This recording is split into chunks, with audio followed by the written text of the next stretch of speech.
What's going on, you guys? We're so happy you're here. It's your girl, Kayla Nicole, and I'm here with the one, the only, the rising superstar, Shots. Wesley Harris, aka Wesley Wes. Harris. The full government. That's me. I mean, does anybody actually know your first name? So moving right along. Do people actually know your first name? If we really tight, they know my first name. Oh, well, But if anybody knows his first name and drops it in the comments, anybody who's already jumped on, I will pay for your next drink. and I'll get you some Starbucks. Amen. If it's not canceled. Right. If it's is it? Oh shoot. Is it canceled? I don't know. Speaking of being Sticky canceled, we are really just gonna jump right in. Let's do it. Okay, sweet. So 2020 is Something. One for the books. I just saw a newborn baby and I'm like, wow, what a time to be born. Your history book is gonna be wild. Like out of Super control. wild. Yeah. So how has that impacted your music and the release of Heights, which is really why we're here, but we're going to talk about all things really Wes Harris universe. Mm-hmm. But how has that impacted specifically Heights as far as making the music for Heights, when to release it, how the rollout has been, how the fans been reacting, what a time to release an album called Heights at that. So you're asking me, 2020 has been wild. It's been full of unfortunate, painful events and just things we couldn't Valleys and mountains. Did anybody get that? Well, literally. That's a bar. A personal bar. How has making music been, releasing music in the midst of a pandemic pretty much? How's that been?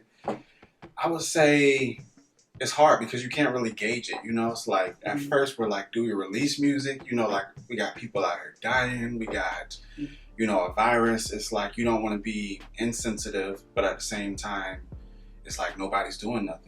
We all staying home. You can't really go out. So it's like one foot in, one foot out. Yeah. So it's been weird. I kind of had to slowly pedal, and it's been a good response. But it was just hard, really, gauging what should I do, with releasing when everything started happening initially. Yeah. How do you feel like the pandemic and your mental health, all of that has really affected your creativity? Do you feel like you've been flourishing? Because I know we hear a lot of people who are like, oh, 2020's trash. Yeah. But do you feel like actually, when I say Heights, I really mean it. I'm on a high right now. Where do you feel like you've been at this year? 2020 has been weird because I've been seeing a lot of wins as an artist, as a creative, just in growth all across the board. But it's also been hard because my fan base is growing, my clientele is growing with producing. Sweet. But it's I'm uninspired because I'm stressed, I'm worried, it's I'm fearing for my brothers and sisters, it's just a lot as a creative, we're super emotional, we feel things, at a certain level. So it's hard to put deadlines on yourself, with those feelings of anxiety when you just those moments where you scroll on Twitter and it's just dang, it's not just Corona, it's not just black people dying, it's human trafficking, it's just so much. So it's really taught me how to vent and how to pray and how to delegate, how to bring people in to share pieces of me. Yeah. That's really helped my creativity this year. Well, and while we're on the topic of BLM, Breonna Taylor. Yeah. And that just whole fiasco. How has just that directly, you released I'm Proud last year in February. And how has just this whole movement, this whole time, the movement, the lack thereof, just seeing people who refuse to learn, seeing people who have really grown, how has all this really impacted you? And especially as a black artist and a black man, someone who's married to a black woman, how does that impact you on an individual level? And then how does that impact your music? On an individual level, I hate it because, I have little nieces that are black. I have, my mom, my dad. As a black person, you never want to wake up thinking, am I next? Yeah. Or, fearing for your life or, I have to protect Michelle 10 times harder. So it's definitely been, it's been challenging. It's been scary, waking up this is a bad dream, but you can't necessarily hit the reset button. So I've definitely been seeking counsel from people who are older than me, grandparents and parents who, seen Jim Crow and all of that stuff, because history keeps repeating itself. So I find help with seeking like older wisdom. But what was the other part of your question? How that impacts your music. How that impacts my music. Music wise, I'm more vulnerable, you know, like music is one of those places where, you know, it's like, it's therapeutic. So you're able to just kind of flesh all of that in there. Yeah. So I kind of just create in the mindset of, okay, right now this ain't for like a playlist. This ain't for, you know, a club or like hoping this radio station gets it. This is how I feel. I don't care who likes it. I just got to get this out. Yeah. And I found like when you really create from that place, it's picked up, you know, I would say better because it's just easy. You can't really, you know, fake what's real. Yeah. So you've said in your music before that you illustrate on paper, but do you Yeah. feel like now, do you feel like it's more of a journal on paper? Do you feel like you've, you know, kind of evolved, at least in this time, to that aspect on music? Or do you still feel like it's colorful and I'm painting, you know, just using that analogy? Where do you feel like you're at? I definitely, you really listen to stuff. I like that. I will find you on the bar. If you don't know, before I started doing music, I started drawing. I started painting. So I would say I still do that, but the canvas is a sonic canvas.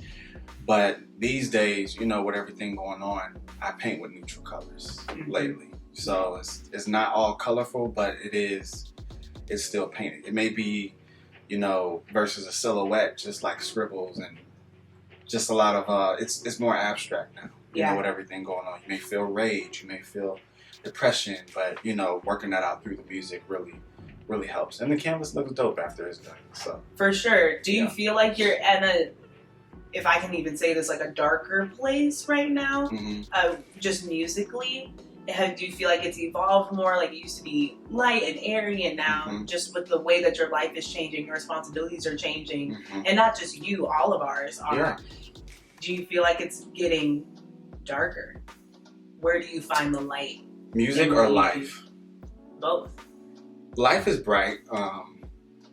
You know, Michelle, my wife, she's after Christ, like the light of my life, so she keeps things vibrant. Life is really, I'm a happy person. I'm an upbeat person. I'm hella chill, but I'm upbeat as well. Music, sad boy bops on there. I don't know what it is. I like, yeah. Turn up gets old, you know, crunk gets old, lit gets old. Like, we'll always be chasing like the anthems, but I feel like you really live with the ballads. You really live with the side beat type stuff. So I think my music is getting darker, but not, the message isn't getting darker. The message still has light, but the sound of it has changed. That's good. Yeah. I'm also a fan of the sad boy stuff or sad girl, whatever you want to call it. I'm definitely a fan of that, right? So before we get more into talking about Heights, I really want to take a moment to tell you guys, go ahead and get you some merch while we're here. You think, right, you know, let's just take a second. Hello, people. I can't see because I don't have my glasses on, so Wes is going to preach. Your dad's in here. Hey, what's up, people? What's up, my people? Matt Black Podcast. Hey, All Matt the fam Black is in here. What's up, y'all? What's up, fam? All right, make sure you guys get you some merch. This is Heights right here. I would show you the back. It's going to be, you know, maybe you can see it's going to be a lot. It's only up from here. Right, it's only up from here. There are cups that change colors. You got to sip your tea in style. You got to sip your tea in style. Right. You see this? It's going to be all black in a second. So I don't know what you're waiting for. Go ahead and get your merch. And we just took a second to do that. Now, while we're on the topic of Heights. Sidebar. I really want to dive into Heights. Okay. Because I think it was so perfectly timed. I know it didn't go the way that you wanted with the release, with the documentary, with all of that. But I think that it could not have come at a better time. And what a way for God to, you know, really prove his timing and really prove that he knows. I agree. Proverbs 3, 5, and 6 is real in 2020. Yeah. You know, I guess my first question is, what inspired Heights in the first place? Like, what made you, you know, you said you have an upbeat personality, so maybe you were just there when you wrote it, but, you know, what other inspirations did you have for that? Heights was really inspired.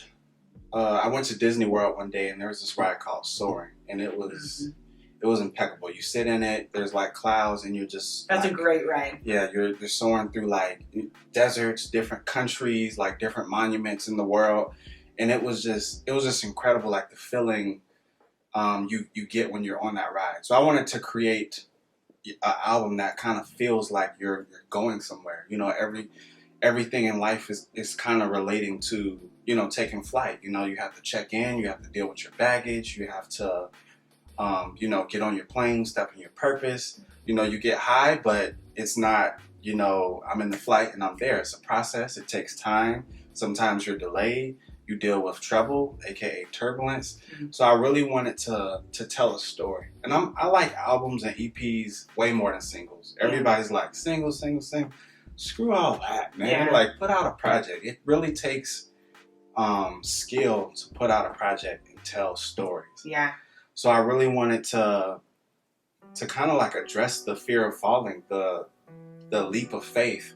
You know, we all have to take to be great in life through 6 songs and, you know, all be, you know, simultaneously flowing together. Yeah, absolutely. Those kind of heights. So for your talent, I always am amazed at who you get to be on your albums and how perfectly they fit each of the music or each song that you have them on. Right. How do you find these people? I know, like, you finding music and indie artists, like, you have a passion for that. You're like, yo, indie artists all day. Facts. And that's no hit to the mainstream, but it's just like, I know you're like, you have a heart for indie artists. Where do you find these people? Do they find you? They're so talented. I just love hearing their voices, and I just think they've been, you know, especially on Heights, they were just it was such a great fit for every single song. I appreciate that. Yeah. Well, before I start that question, I have to address every intro that you hear on my project has her lovely voice on it. So you're one of those people I've been allowed to find. This was not a question for me to shout myself out for the record. It wasn't like, hey guys, if you need me for your intro, but if you do, let me know. Yeah. Hey, me, you gotta let them know. I always like listen to, you know, like Michael Jackson and Prince and all of these great albums, and I see like the credits, and it's just so many dope people, you know, like this person's playing guitar, this person's doing drums, and I want to do music like that. So I'm always looking for new music as a listener, you know, looking for new voices, you know, weird things, somebody who's pushing it, who may not have a light on them, or who someone I may have never met before.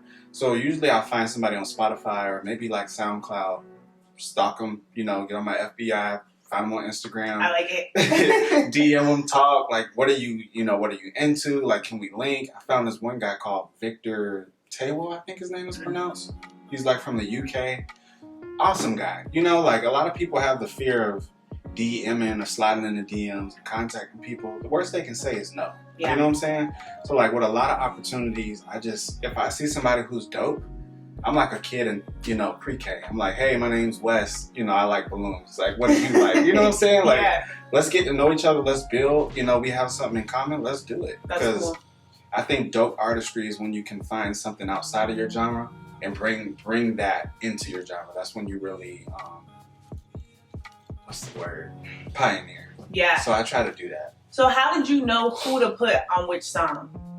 Because I think, too, that's a puzzle. Because people are like, oh, I'll just get a talented singer. I'll just throw on the song. But I'm like, it's so much more than that. It's like the tone, the way that they sound. Are they passionate about this? Can I feel what they're saying through this? Just that it has nothing to do really with like talent. Like, we know the talent is there. But there's so many other aspects of figuring out who you want on each song and how you want the song to sound and how you want people to feel after that song. That's so true. Wow, that's a great question. I feel like when you make songs, it's kind of like making pictures. You know, like if you're drawing a picture of a sky and you're painting it blue, pink might go well with it, or violet might go well with it. I don't like to, you know, get big names or just say like, you know, I got this person because of clout, or they can help me grow. Does this person complement what I'm doing? Do I complement what they're doing? So like I literally listen to the song and I think like, what is the song telling me? Because, you know, art is dope. Like you'll go in with a goal saying I want to do X, Y, and Z, and you come out with something totally different. It's such a humbling process. Absolutely. Yeah. Yeah, I totally get that as a creative. You're like, this is what I want, and then it turns into something completely different. Right. Cool. Yeah. Okay. So when you do it like that, it's like a lot of times I may want a rapper on something, but a singer gets on it, or a country artist, or I mean, I haven't done that yet, but hey, new things to do, new heights to reach. Goes left. Cool. So what's your favorite project, I'll say, on the album? I think each song is a project, piece of art. But yeah, which one's your favorite? That's hard. It's a fork in the road. It's between the intro and Free Falling for me. Beginning and end. Yeah, beginning. I get that. I mean, Alpha and Omega, A to Z. You know? That's real. Yeah. Okay, what's the combative? Like, what's the fork for? The intro is like, you ever like listen to something that you make or see something you make and you're like, that's me. I did that. I did that. Yeah, I feel that. It's like, I am proud of this. Yeah. That's how it feels. Like, I was at work, I was like, how would I feel if I heard a song that sounded like a flight attendant talking, and then we take something and just like leave the ground, like it explodes. Mm-hmm. How would that sound sonically? And I made it. Yeah. You know? That's like, so cool. You know, with your help, with Kiki, who I met I haven't met her yet, but we met on Instagram. She lives in California. Oh, cool. I'm not even rapping on the song and I still love it. Mm-hmm. You know, just wrote it, produced it, and I just love it. The last song, Free Falling is like something I never tried to make. I was just bored. Personal fave for me. I'm just gonna put that out there. Michelle's favorite as well. Free Falling just feels good. You know, it sounds like summer, like it's upbeat. It's like still like Drake One Dance a little bit, but it's the 808s hit just right. I don't know, it's just about the whole way it's arranged, you know? Yeah. It feels good. If it feels good, I think it's a great song. Yeah, I definitely felt like by the time I got to Free Falling from the intro there, like I was on the runway and then I made it. I was in the clouds by Free Falling. Like I was there. I like that. Yeah. And I was like, we were at the 30,000 feet mark. So that's what I like about the album. It's definitely like you reach at like a high point, and that's what's so great about heights. Like you literally reach a height, you reach the peak. Yeah. Like you never come back down. You know, and I'm gonna go back to school because I'm a nerd. But in English class, it'd be like, okay, like here's the beginning, and then you have the rising, and then you have the climax, and then you have the falling action, that whole thing, and then you have the denouement at the end. But I literally just felt like we just got to the climax, and that was it. Like we just got to that middle point, that peak, and just stayed there with Free Falling. Yeah. So that's a personal favorite for me, and I love how it's a mixture of sounds. Yeah. It's definitely upbeat. Mm-hmm. But there's something a little melancholy, like a tiny, like a sprinkle melancholy, which I'm always down for music that's like upbeat, but a little sad boy or sad girl in it. Yeah. So that was really dope. What was your, not that you don't like, obviously you love everything you put out, but what was your least ranked? Least ranked was probably, dang. It's gonna sound like a douchebag. I'm gonna say the voice memo. No! The voice memo. Really? Yeah. I mean, it's not a song technically. Yeah. But I just loved every song. I mean, but it's crazy because people out here quoting the voice memo. Oh, yeah. Like, I definitely have been on people's stories and they played the entire voice memo. That's wild. Yeah. I did not intend on that in any way. Sometimes you just have a work of genius and you don't even know. Double genius? What does Kanye say? You gotta be a multi-genius? Multi-genius. Wow. Like that, I felt like that was such a personal touch in the album, and you don't get a lot. First of all, we don't have a lot of albums anymore, so that's one thing. And I always appreciate an album, but I'm not even gonna lie, it's hard to sit nowadays and sit through an album just because of how we just operate as a society, which is definitely something we need to work on. But I love the personal touch in there. Yeah. Like we meet, I felt like that was like the bow on top. I appreciate that. And needed like the bow. Like if we were in the plane and Free Falling got us there, like the voice memo was like the cool colors on like the outside of the plane. I don't know if y'all. It's like when they come out with the peanuts. You know? Right. It was like the cool, like, oh, like, okay, nice little addition. Mm-hmm. That's dope. So, okay, I'm gonna take another pause because I really want us to like move into the next topic. But I'm gonna tell you guys while we transition, if you have not listened to Heights at this point, I don't know what else to tell you to do. You just need to exit this live. Right? You need to go ahead and go on there. Right. Go low key. Go ahead and exit this live. Stop listening to this interview and go listen to it in order. Thank you so much. So I want to go on to talk about your journey as an artist. Okay. And we can talk about Big Wes. We don't really have to talk about Big Wes. If you know Big Wes in here, bro, like Big Wes is different. Day one. Right. That's a day one. But just from Big Wes till now, and just thinking about your growth on Spotify and where you started, I mean, what's your biggest reflection? And I will probably, and let me break that down even more. What's the biggest lesson you've learned? What's your biggest win? And, you know, what are you looking forward to? So, I started as B.I.G. Wes, and I'm not proud to say it. I think the biggest lesson I learned, because when I was Big Wes, I just wanted to be Lil Wayne, you know? Mm-hmm. I wanted to... I don't think you were the only one. Yeah, it's a lot of us, yeah. I was being something that was outdated, and I was being something that was never intended for me to be when I was Big Wes. I was doing everything for the reaction, and I wasn't creating from passion when I was doing that.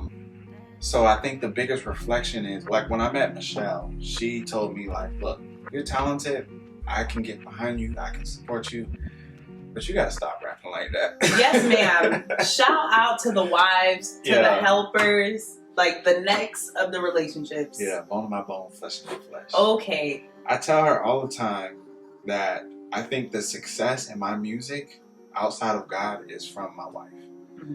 Because a lot of people see the stats, or, you know, I went from like 700 to I think like 19K on Spotify. Yeah. But I'm not bragging about it. It surprises me every day. That's a huge, I was like, this is amazing. I know someone who's famous. Nah, not at all. He says that now, y'all. But my husband and I have a running joke. Really, it's my husband's joke that he's, what is it that you have, a bodyguard? He's going to need a bodyguard soon. Like, I don't even know what to say. Not true. Okay, right. But she is the real superstar in my life and in my opinion, because a lot of people see the athlete, but they don't see the coach giving the athlete the plays. You know, like the athlete may be the face, but it's like a whole team breaking that thing down. It's a therapist, it's a coach, it's a counselor, and she's all of that for me.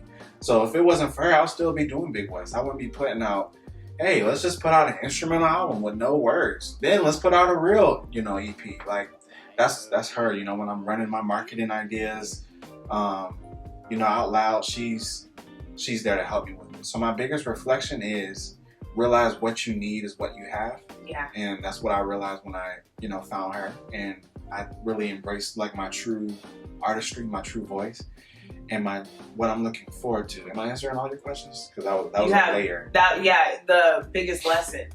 Okay. I didn't answer that. Mm-hmm. The biggest lesson I learned is to do things for the right reasons. Yeah. There's been many shows I said yes to, and I just felt so bad on stage because, you know, like when your discernment is like telling you don't do it, and you like chase the bag, but it's like don't do it, and you're like, I shouldn't have did it. What was an example where you shouldn't have did it? What happened? Just shows I said yes to. That was the biggest thing. Like the energy was off. Just everything felt bad, you know, like there's been times I messed up, you know, just out of stress. There's been times I said yes to like making beats for people. Like, this person can give me $500, but you're going to work for every freaking dollar of that 500 to where it's not even worth it. All money ain't good money. No, you know? And just know that on an entrepreneurial level, it really isn't. Be choosy. Thank you so much. Yeah. I would say the biggest lesson I learned is don't chase the bag, chase the piece. Yeah. Yeah. That's so good. I think that a lot of people, I would say, especially if you, whatever you're starting out and you're doing new, if you're starting your own business, if you're starting your own music thing, whatever it is, like, don't just take it because you feel the desperation to get it to prove yourself. Like, you are already valid in who God has made you. You're valid in your talent. And especially if you're doing what God told you to do, He will make the provision. He will bring it to you. And you just got to be faithful, and you got to be diligent with what you have. Because I think so often people focus on what they don't have. Like, you really could have focused on, I only have 700 listeners, and I only have like 2 people come to my show. Like, you really could have focused on that. Right. And then it would have just made the journey, you would have made it here, but it just makes it miserable the entire way. Absolutely. And then it elongates it at that. Yeah. Real Israel, children of Israel in the desert type stuff. So just being transition. Right, for no reason. So I think that's really, really great. What advice would you give to people or to artists who are trying to make it? Like Okay. they're in that space. They're like, I knew when I have the itch, and Yeah. you know, it's almost like an anxiousness. And It the is. Bible tells us not to be anxious, but sometimes it's really hard to avoid. It is. It is. I would say if you're just starting, or if you're trying, I hate using the word trying. If you're aiming to be successful in music, lock yourself in a room, learn how to do what you want to do when nobody's paying you, when you have nobody looking at you. Because as soon as you have an expectation, you have to keep that up. You know what I'm saying? People are expecting you. You got a fan base. It's like, okay, people like Target. I'm coming. I need to see product on the shelves. So it's kind of like the same way. You know, when you have that demand, you need to be ready to supply the demand. Yeah. So like your work ethic, communication skills. If somebody emails you, email them back quickly. Proofread your messages. This is something Michelle is helping me with. Oh my goodness. You know what I'm saying? Like, it's so small, but the details. Yeah. It's like if you want to be a professional, you got to take yourself serious. Invest in yourself. You know, you want to sound nice? Okay. Instead of just paying money to all of these people, learn what a vocal chain is, a good vocal chain. Learn, you know, what is a plugin that can help me? What can I do in this budget? Invest in yourself. That's so good. Lastly, I'll say, like, build a solid team. I mean, you're part of my team, and I couldn't do anything I do without a team. Yeah, know? That's a big deal. Yeah. I guess I kind of want to transition. I want to transition into what we have coming up that's new. And we're back. I was definitely about to say that. I should have said the same time as you. And we're back live, guys. We made it. Hope you didn't miss it too much. I would also like to say, for anyone jumping on here, just a small reminder that if you type Wes's first legal name, I will buy your next coffee. It is not Wesley. Wesley is not his first legal name. Just sip my tea. Right. So if you would like a free chai tea, you need to put his legal name in here. Okay, here we are. We're going to check it out after we're done with this. Right, after we're done with this. Thanks for all the love, too. I see y'all. Yes, you guys, really, thank you so much for joining us. We're so happy to have you here on this lovely Friday night. You can be anywhere else, but you're here with us. Why does that feel like a church? Okay, y'all. Okay. All right, do the round with me. Right. Thank you guys so much for coming to Random Action Verb Church. Shout out if you've seen that video. All right. So we're talking about what we got new that's coming up, since, you know, we're catching you guys up. Okay. And what's new? What inspirations do you have? Like, what's next? I mean, Heights that's a high bar, and no pun intended, but like the bar is set pretty high. I know it's gonna be hard now. This is where the real challenge right? Keep the demand. So I'm working on a new single. I'll give you a little, not a snippet, but a little. So we're gonna get a choir on the new single. So it's gonna be nuts. We're gonna do a music video. Kanye meets Kirk Franklin, bro. Here we go. We're ready. Ready. It's gonna be the dopest thing you never saw from me. Yeah. That's what's up. Yeah, I'm excited about it. It's different. It's a little Sunday service-ish. Like it. Yeah. A lot of hope, a lot of joy, and that's what we need right now. So I'm working on that. Also working on I'm thinking about doing a couple singles in December for Christmas. I don't know. We want another Michelle Christmas album. Put it in the comments, people. Tell them we want a Michelle Christmas album. Michelle is here, and I just want you guys to know that I will pressure her into doing this. It will. That's the one with the voice. So they're such a wonderful tag team. Like, just shouting them out seriously. But okay, I'm here for Christmas music. Yeah. Who's not here for Christmas music, especially this year? Shoot, I have been out of the Christmas spirit for like 5 years. Not this year. I'm gonna have the whole night.